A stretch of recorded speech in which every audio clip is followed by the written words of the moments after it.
అశాంతి కిషోర్ గాని మాటలు, వాని మాటలకు వాని మంత్రాలకు చింతకాయలు రాలవు, లేదా పిల్లి దాపిస్తే ఉట్లు దిగవనేది వాడు గుర్తుపెట్టుకోవాలి. అతను ఏదైతే ప్రశాంత్ కిషోర్ రాజకీయంగా కూడా అతను ఒక పార్టీని పెట్టి ఒక పార్టీలో చేరో అతను సఫలీకృతం కావాలని కూడా ప్రయత్నం చేయడం జరిగింది.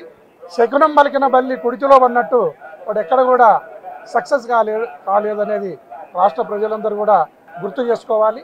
ప్రశాంత్ కిషోర్ వాడు తెలుగుదేశం పార్టీ వైపు చేరి అశాంతి కిషోర్గా మారినాడు.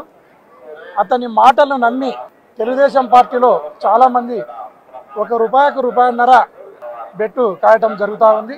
వారికి అందరికీ తెలియజేసేది 2019లో ఏవైతే రిజల్ట్స్ ఉన్నాయో ఆ రిజల్ట్సే పునరావృతం కాబోతున్నాయి. ఖచ్చితంగా ఏదైతే ఈరోజు తెలుగుదేశం పార్టీ బెట్టు కాస్తుందో మూలుగుతున్న నక్క మీద తాటికాయ అన్నట్లుంటుంది. వాళ్ళు ఓడిపోవటం ఖాయము. దాంట్లో బెట్టు పెట్టుకుని డబ్బులను కూడా పోగొట్టుకుంటారు తెలుగుదేశం పార్టీలు అనేది ఈ సందర్భంగా తెలియజేస్తున్నారు. ఎక్కడ కూడా ఇప్పుడు సెల్ఫ్ ప్రొటెక్షన్, ఎవరైనా వారి ధనమాన ప్రాణాలను కాపాడుకోవడానికి ఫస్ట్ జడ్జి అతనే. ఎవరైతే నష్టపోతున్నాడో, ఎవరైతే ధనమాన ప్రాణాలను కోల్పోతున్నారో ఆ వ్యక్తే తన ధనాలను, మానాన్ని, ప్రాణాన్ని కాపాడుకోవాల్సిన ప్రాథమిక బాధ్యత వారిపైనే ఉంటుంది. అందులో భాగంగానే అక్కడ రిగ్గింగ్ జరిగింది. అక్కడ ఖచ్చితంగా వాళ్ళు ఏదో తెలుగుదేశం పార్టీ వాళ్ళు కుట్రలు కుతంత్రాలతో ఓట్లను వేసుకుంటున్నారనే భావనతో పోవటం అక్కడ జరిగింది. అంతే తప్ప ఎక్కడ కూడా మన ఎలక్షన్ ప్రక్రియకు విఘాతం కలగలేదు.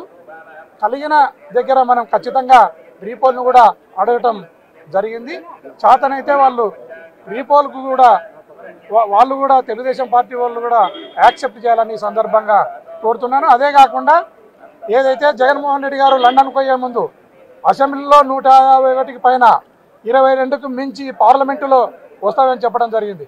అదే కాకుండా మా పార్టీ వాళ్ళు డేటును, టయాన్ని, ప్లేసును కూడా ఫిక్స్ చేయడం జరిగింది. అదే చంద్రబాబు నాయుడు గారు ముందుకొచ్చి ఆయన కూడా ఆయనకు 10 వస్తాయా, 20 వస్తాయా, లేదా 175కు 300 వస్తాయా, ఏదో కూత కుయ్యాలి కదా. ఊరికే ప్రజలను మభ్యపెట్టడానికి అతను ఏం మాట్లాడకుండా ప్రజలకు వదిలేసడం జరిగింది. వారి మాటలు నమ్మి ఎవరైనా బెట్టులు కడితే ఆ బెట్టు కట్టిన వాళ్ళు నష్టపోతారని సందర్భంగా తెలియజేస్తున్నారు. దానికి ఈ రాష్ట్రంలో ఆయన చేసిన సంక్షేమ పథకాలు, ఆయన చేసిన సామాజిక న్యాయం అంతకు మించి ఈ రాష్ట్ర ప్రజలకు తన ప్రాణాన్ని ప్రాణంగా అడ్డం వేసి ఆయన పరిపాలన చేయడం జరిగింది. అందుకోసమే ఫుల్ కాన్ఫిడెన్స్గా ఆయన అసెంబ్లీలో 151కి పైన, పార్లమెంటులో 122కు మించి మాకు సీట్లు రాబోతున్నాయి. ఖచ్చితంగా మేము జూన్ 9 టైం 9:38 ప్లేస్ వచ్చేసి రుషికొండ, విశాఖపట్నంలో ప్రమాణ స్వీకారం చేయబోతున్నారు. రెండోసారి వైఎస్ జగన్మోహన్ రెడ్డి అనే నేను అని ఆయన ఖచ్చితంగా ప్రమాణ స్వీకారం చేయబోతున్నారు. ఈ దేశం ఒక్కసారి నిర్ఘాంతపోయే విధంగా, ఈ దేశం అత్యంత సంతోషపడే విధంగా రిజల్ట్స్ కూడా రాబోతున్నాయని ఈ సందర్భంగా తెలియజేస్తున్నాను. ఒక ఆయన ఉన్నాడు ఎంపీ, గ్రేట్ ఎంపీ.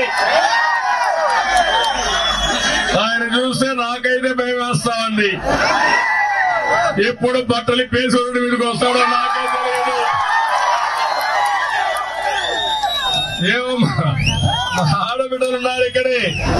ఈయన ఎంపీ బట్టలు ఇప్పేసి ఫోన్లో మాట్లాడతాడు, సరసాలాడతాడు. అలాంటి నీచులంతా ఎంపీలుగా తయారవుతారు.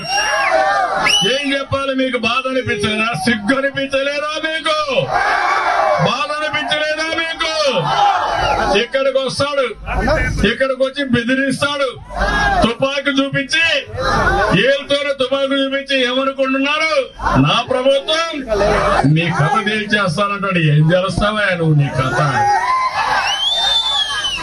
ఒకటే చెప్తున్నా, బట్టలిప్పి వీడియోలో చూపించావు కానీ మీరందరూ అనుకుంటే శాశ్వతంగా బట్టలిప్పి బయట పంపిస్తారు. అవునా కాదా? ప్రజలకు ఆ శక్తి ఉంది. తమాషా అనుకోవద్దు. కులం పేరు చెప్పి, మతం పేరు చెప్పి, ప్రాంతం పేరు చెప్పి ఇష్టానుసారంగా రాజ్యాధికారం చేయాలంటే మీ ఆటలు సాగనీయం.